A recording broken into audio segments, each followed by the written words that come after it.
A proposed change to the Clean Water Act could significantly expand federal authority over private property. Legislation has been introduced in the U.S. Senate that would remove the term navigable from the Clean Water Act when referring to waters under federal jurisdiction. The Clean Water Restoration Act, S. 787, is awaiting markup in the Senate Environment and Public Works Committee and is supported by conservation groups. But some farmers and ranchers are worried about what it would mean to their everyday operations. This is something that if they take away this one little word, navigable, will open up like I say, open up a can of worms and could tie us up with litigation, tie us up in the courts.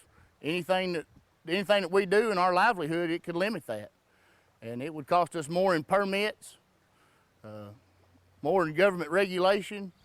If adopted, the legislation would change existing law and grant the Environmental Protection Agency and Corps of Engineers regulatory authority over all intrastate waters. This would include ponds, ditches, or streams on private property, even those that only hold water for short periods following precipitation events. It would effectively overturn two Supreme Court decisions that upheld the original intent of the 1972 law and create a regulatory nightmare for farmers, ranchers, and other property owners. And we feel like that is overburdensome, increased regulations, you have to have additional permits, and we quite frankly feel like that we're in a lot better shape when we have state and local governments have the regulatory authority over these waters.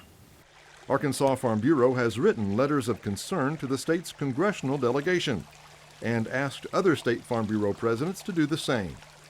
Farmers, ranchers, and agricultural interests are urged to contact Senators Blanche Lincoln and Mark Pryor and voice their opposition to S. 787, the Clean Water Restoration Act.